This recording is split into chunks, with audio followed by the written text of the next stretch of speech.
Hi, for my middle years educator interview assignment, I chose to interview my eighth grade math teacher, Miss April Cooper.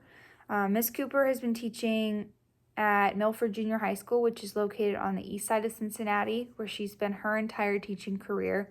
She teaches eighth graders and she has been teaching math. So she teaches a pre algebra course, which is considered grade level for the eighth graders there, as well as she teaches a high school credit course, being Algebra 1. So that's for students who are a bit more advanced in math and they receive high school credit for taking that course.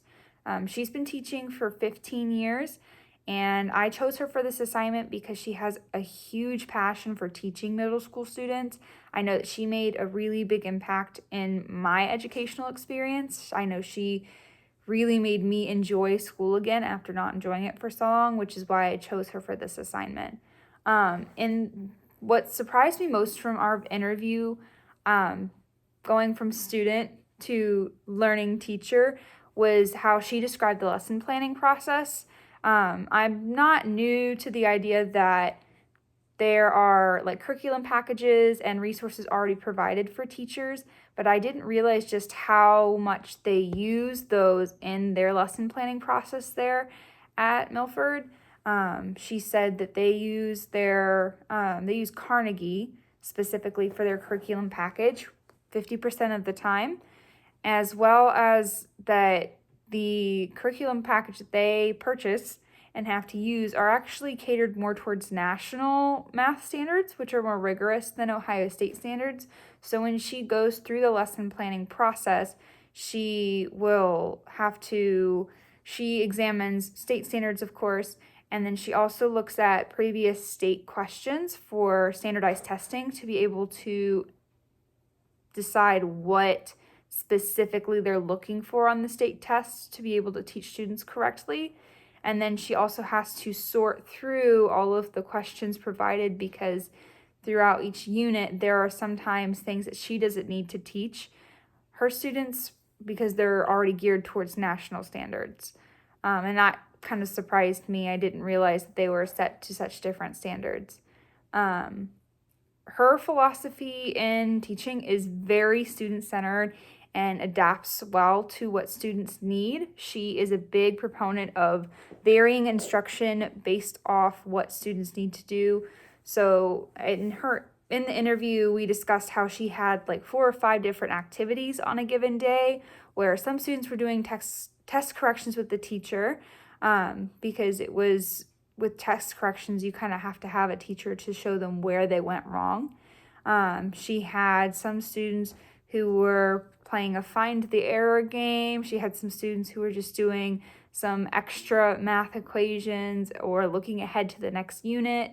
But she is a big proponent of varying the activities that are offered based on what students need, mostly for pre-algebra courses, and then with it algebra being such a higher level rigorous course, she has a little less variance with the instruction, but she provides supplemental math, challenging math for the students who happen to finish early.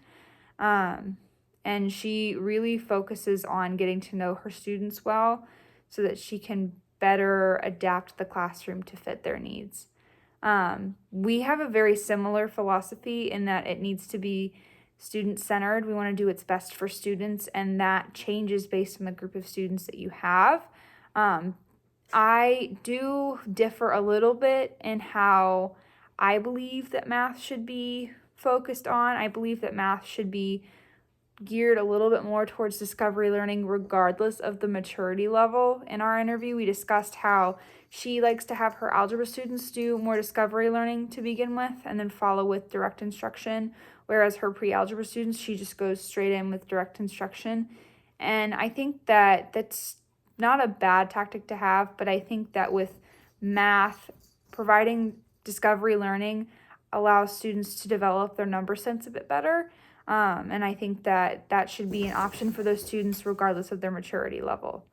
My big takeaways that I took from our interview was really focusing on getting to know your students outside of the classroom, not just what they're like inside the classroom, from their like learning habits and learning styles, but actually asking about their weekends and like getting to know what they enjoy. And she discussed how she takes time out of class, like first thing Monday and last thing Friday, to like ask students about their weekend, what they're excited about. And students can pass if they choose to do so, but she says that she's found it much more valuable and has a lot deeper connections. She knows things about her students that maybe other teachers on the team don't know, because she takes extra time out of her class to be able to know her students outside of the classroom, and that has caused students to want to learn from her more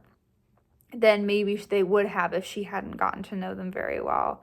I also have my interest peaked in a new strategy for teaching math. It was based off a book that their department head recommended and is testing out in his classroom. It's called Building Thinking Minds, and it is a discovery learning based curriculum, and it looks really interesting, where students will group together and have a whiteboard, and they'll be standing while they're doing their discovery learning and kind of moving about the class, and groups are randomized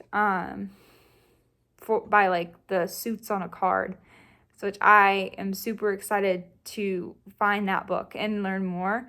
But I really enjoyed my interview with Miss Cooper. I feel like I learned a lot as far as like wanting to build connections with students outside of the classroom, not just knowing what they do inside the classroom, and different strategies that she suggested for varying instruction based on the students' needs within the classroom.